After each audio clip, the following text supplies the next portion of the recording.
Hello, everyone, and welcome back to Let's Talk with Alicia. Thank you to everyone who listened to part one. It wasn't easy for me to share such a personal part of my life, but I believe that when we share our stories, we remind someone else that they are not walking alone. Today, I want to continue talking about grief. Not just what grief feels like, but how it changes the people left behind. When someone dies, people often focus on the person who has passed away. But there are many lives that are changed forever. Parents, brothers, sisters, children, friends, every person carries the loss differently. For me, losing my brother Richard wasn't just losing my brother. It changed the way I looked at life. It changed how I experienced happiness. It changed my motivation. Even simple things felt different. I remember thinking, how can the world continue as if nothing happened? People were going to work, laughing, shopping, living their normal lives. Meanwhile, my world had completely changed. That was one of the strangest parts of grief for me. You realize that your life has stopped for a moment, but everyone else keep moving. And somehow you expected to move with it. And somehow you're expected to move with it. One thing grief has taught me is that there's no perfect way to mourn. Some mornings I woke up feeling okay. Other mornings I struggled just to get out of bed. Some days I wanted to talk about Richard. Other days, saying his name brought tears to my eyes. Grief isn't straight. Grief isn't a straight road. It's full of unexpected turns. Just when you think you're doing better, something reminds you of the person you lost. A photograph, a birthday, a holiday, a familiar song. Even a smell can bring back memories in an instant. And suddenly, you're grieving all over again. That doesn't mean you're gone backwards. It simply means love doesn't disappear. Today, I want to share something very special. Grief didn't only affect me, it affected my entire family. My sister Elaine experienced this loss in her own way. I asked her if she would allow me to share a few words about how Richard's passing impacted her. This isn't an interview. It's simply her story. Losing Richard changed my life in ways I never imagined. There are days when I still expect to hear his voice or think about calling him before remember he's gone. People often think grief gets smaller with time, but I've learned that we simply learn how to carry it. Some days are easier than others. Some memories make me smile, others bring tears. One thing I know is that love doesn't end because someone dies. Will always be my brother. I will always carry memories of him with me, and I am thankful for every moment we shared. To anyone who is listening, who is grieving someone they love, be gentle with yourself. There is no deadline for healing. Allow yourself to feel whatever comes, and don't let anyone tell you how long you should grieve. Thank you, Elaine, for sharing your heart. I know that wasn't easy. Hearing someone else's experience remind us that grief doesn't belong to one person. It touches everyone differently, and every person's pain deserves compassion. One thing I've noticed since losing Richard is how people sometimes become uncomfortable around grief. They don't always know what to say. Sometimes they avoid talking about the person who died because they don't want to upset you. But many grieving people actually appreciate hearing their loved one's name. It reminds us that they haven't been forgotten. Like today, I was on the road and someone said to me, you look like your brother.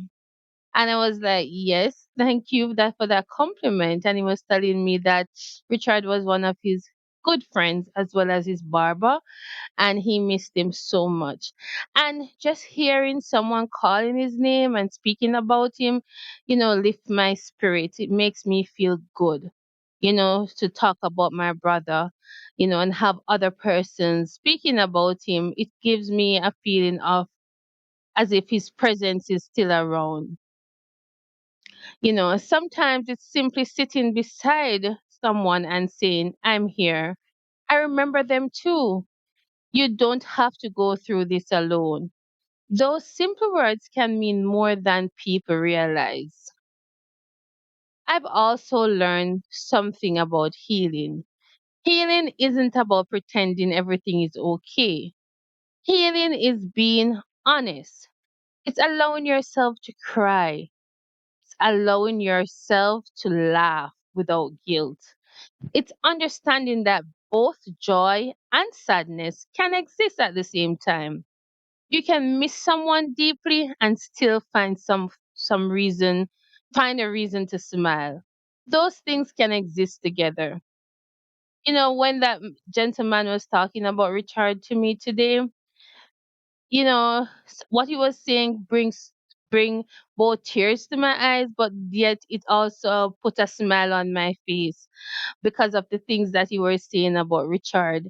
How he was such a joyful person. He's always smiling. There's never a time that you'd see Richard and he's not smiling. Richard is always a happy person, and he always wants the persons around him to be happy as well. So yes, when I think about Richard, it brings tears to my eyes, but it also brings joy to my heart, knowing that Richard was a very joyful person and he loves to see the people around him happy, being joyful and happy as well. There are moments when I question myself. I wondered if I'll ever feel like myself again. Maybe you've asked yourself that too. Maybe you've wondered if life will ever feel normal. The truth is, life may never go back to what it was, but that doesn't mean it can't still be meaningful. Grief changes us, sometimes permanently, but it can also teach us compassion, patience, and empathy. It can remind us how precious time really is. None of us know how much time we have with the people we love. That realization has encouraged me to appreciate people more, to say I love you, to spend time with family, to forgive more quickly, because tomorrow is never guaranteed. And also, I have to share this as well. Richard is always a type of person who is going to tell you, I love you. He's going to tell you, I love you. And he's going to also show you that he loves you as well. Because when I go out to his barber shop to visit him, he will always greet me with a kiss on my cheek. He's always greeting me with a kiss on my cheek, and he's going to tell people that this is my sister. This is my sister. And if my mom goes to visit him, he will tell everybody that this is my mother. He's so proud of his family. He's proud of his mother. He's proud of his sisters, and he's going to make it known. He's telling me, Alicia, I am proud of you. I remember the first time I started to drive. I was so nervous, and Richard was one of the first person I took in the car, and he didn't know how nervous I was, but he was encouraging me. He was telling me, "Sister, I am so proud of you. I am so proud of you. You are such a determined sister, and I'm so proud of you." And that encouraged me to keep going, and I was able to bring him where we were going safely, and I was so proud of myself because my brother let me feel like a proud person because he cheered for me. He's always cheering me on, and that's something that I will always remember. I remember a text that he sent me. He said, "Love you forever, Alicia." And that will always stay in my heart. Always. So Richard is going to tell his family, he's going to tell his friends, he's going to make sure all of those who are around him know that he loves them. And what I try to do is to live by that example. Ensure that the persons around us know or around me know that I love them, and I treat them with love, respect, because we never know when is our final time. As I continue this healing journey, I know there are still difficult days ahead. Healing isn't something we complete, it's something we continue day by day, step by step. And if you're listening today while carrying your own grief, I hope you know this. Your feelings are valid. Your tears are valid. Your memories matter. The persons you love matter. Take your time. There's no finish line, only another day to keep moving forward, one breath at a time. As we come to the end of this episode, I want to take a moment to celebrate Richard's life and share some of the memories I will always cherish through these photos and videos. Thank you for listening to my story and allowing me to honor my brother Richard's memory. I hope these conversations remind you that whatever you're facing, you don't have to face it alone. Remember, healing takes time. Thank you for joining Let's Talk with Alicia. If this episode touched your heart, please remember to like, comment, share, and subscribe. Your support helps these conversations reach others who may need them. Now I invite you to take a quiet moment with me as we remember and celebrate Richard's life. Thank you.